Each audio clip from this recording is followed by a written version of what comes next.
Monday's second matchup featured two teams battling for the last playoff spot and coming off of wins last week, the Deke Lions and Syros Delirium. I spoke with Michael Hanley and Craig Burton to get their feelings before the matchup. Okay, I'm here with Craig Burton, star player for the Deke Lions, who picked up their first win last week. And how did it feel to finally get that first win? Let me tell you this one, that was a big win. A lot of heart from a lot of our players. We had new draft picks coming in. Our man Jay Valier, aka Ray Dizzle, poured out 4 goals. Beauty off the bench guy.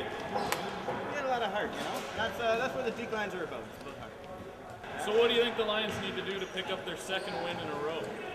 Oh, geez, that's big, man. A lot more heart, man. Intensity off the bench, definitely. We need to keep it going for all 3 periods, you know. Definitely just, put our nose to the ground and just keep on going, keep on chugging, you know what I mean? I'm here with Mike Hanley, who is the GM of the Syros Delirium, who picked up a big win over the Bulldogs in a shootout last week. What would you say the Delirium need to do to get another win this week? Who are we playing? We're playing the Lions, so we need to play some good D, block shots, no shots, because they're not shooting, they're not scoring, man, and that's going to be the secret, no shots. All right, what are you going to do to stop the new phenom, Jason Valier? I don't know yet. We got to take care of Chris Young and Yuha first, and then as the game goes on, we'll see what we're going to do about Jason and see if he comes out, which Jason comes out. From the outset of this one, both teams came out with the intensity needed to claim the last playoff spot in the league. This intensity translated into a few penalties in the early going, with Jason Valier picking up 3 just on his own. This parade to the penalty box led to many power play chances, with both teams ending up with 1 apiece in the first period. So after the first, it was 2-2.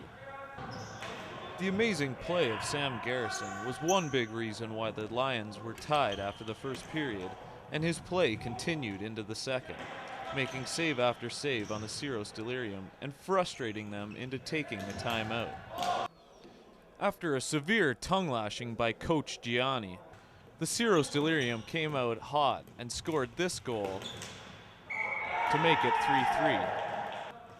This inadvertent elbow on Juha Mikkola began a downward spiral of complaining to the referees and rough play. Michael Hanley and Balraj Jutla, after arguing between each other, both ended up in the penalty box.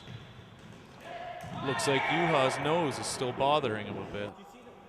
After 2 periods, it was 4-3 for the Deke Lions. However, this goal by Gianni tied things at 50 seconds into the third period. The Lions continued to shoot away and eventually took a 5-4 lead. After this early miss by Michael Hanley, he did eventually score the tying goal right here on Sam Garrison.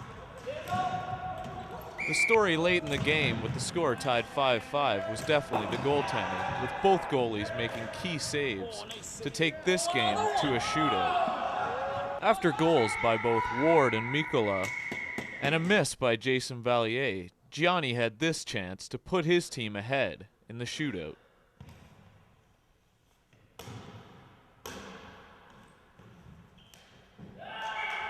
With that goal, the Lions' next shooter, Craig Burton, had to score to force a 4th shooter. Oh, he's hit the ball! And with that miss, Michael Hanley had this chance to end it for the Syros Delirium. And there you have it, folks. A 6-5 win for the Syros Delirium in a shootout. Please join us next week at West Toronto Collegiate for games featuring the Saab Turbos versus Syros Delirium and Team Salming versus the Northern European Express.